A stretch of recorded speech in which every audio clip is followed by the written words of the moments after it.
Good evening sir. Good evening. मैं कुछ questions ले रहा हूँ। Hydrops fetus at 10th week of pregnancy with second time missed abortion क्या होता है? Hydrops fetus at 10th week of pregnancy. With second time missed abortion.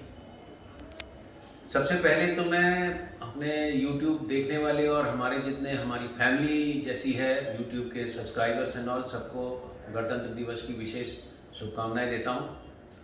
और ये जो क्वेश्चन है, हाइड्रॉप्स होना मतलब जनरलाइज्ड एनएसआर का मतलब पानी भर जाना, मोस्ट ऑफ द टाइम ये टर्नर सिंड्रोम या फिर डाउन सिंड्रोम में होता है।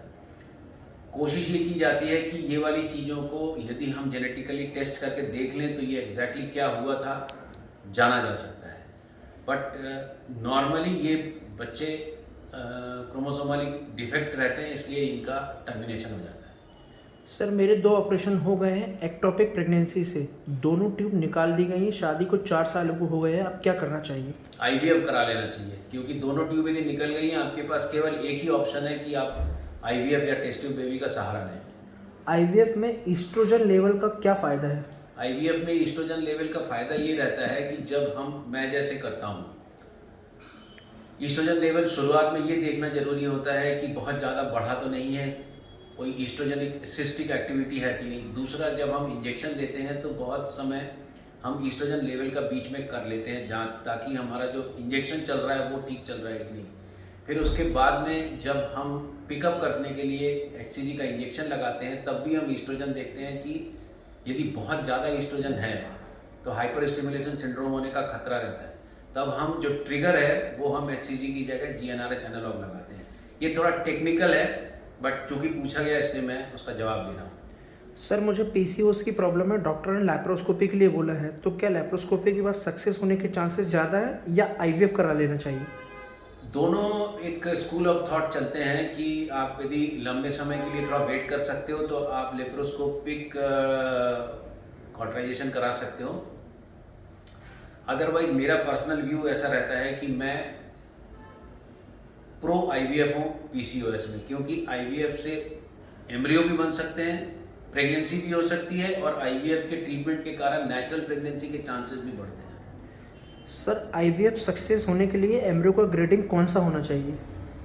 देखिए, एम्ब्रियो का ग्रेडिंग तो बेस्ट होना चाहिए। एम्ब्रियो का ग्रेडिंग हम यदि ब्लास्टोसिस्ट ट्रांसफ़र जो हमारा गार्डनर्स ग्रेडिंग है उसमें 5AA होना चाहिए, और यदि 5AA है तो डेफिनेटली प्रेगनेंसी के चांसेस बढ़ते हैं। सर मेरा प्रेगनेंसी टेस्ट पहले पॉजिटिव आया था, फिर नेगेटिव हो गया, इसे मैं क्या समझूं?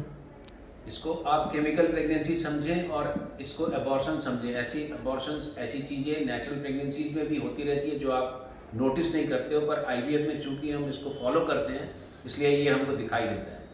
पीरियड्स इनरेगुलर है, क्या करना चाहिए?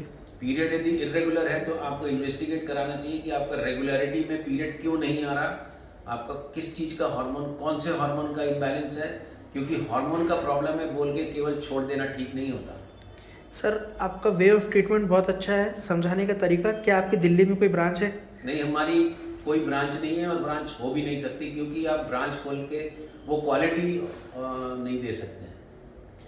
सर आई हैव और आपको बहुत बहुत थैंक यू कि आपने हमारा ये जो हौसला अफजाई की हमारे तरीके को बताने की।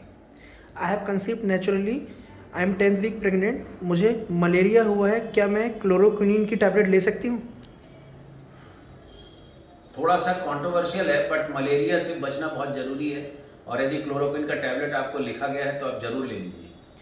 ट्विंस में प्रेगनेंसी में डिलीवरी जल्दी हो जाती है क्या? जितनी प्रेगनेंसी नंबर में बढ़ेगी उतना आप 1 महीना अपने टोटल नंबर ऑफ डेज से कम कर लीजिए। यदि फुल टर्म है तो 40 वीक्स, ट्विंस है तो 36 वीक्स, ट्रिपलेट है तो 32 वीक्स। ये एक मोटा मोटा हिसाब चलता है। सर एडिनोमायोसिस है और फाइब्रॉइड भी है, ऐसे में क्या करना चाहिए? मेरा पर्सनल अभिमत ये रहता है कि आप IVF करा के, यदि आप प्रेग्नेंट नहीं हो पा रहे हैं और ये चीज़ें जैसे जैसे ओवेरियन रिजर्व घटता है फिर प्रेगनेंसी होने के चांसेस घटते हैं, मेरा पर्सनल अभिमत ये रहता है कि आप IVF करा के एम्ब्रियो को फ्रीज करा के पूल कर लें, फिर उसके बाद फाइब्रॉइड का ऑपरेशन करें और साथ में GnRH एनालॉग दे के एंडोमेट्रियोसिस को थोड़ा कम करके फिर फ्रोजन एम्ब्रियो ट्रांसफर करें। आईवीएफ का सक्सेस रेट कितना होता है? आईवीएफ का सक्सेस रेट डिपेंड करता है कि आप किस पर, क्या सीड पर, कैसे एंडोमेट्रियम पे आप आईवीएफ कर रहे हैं।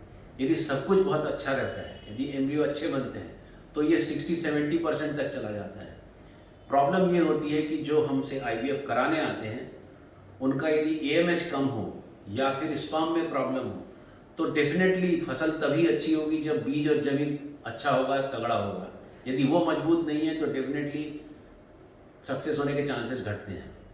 आपके क्लिनिक का एड्रेस क्या है? मेरे क्लिनिक का एड्रेस बड़ा सिंपल है।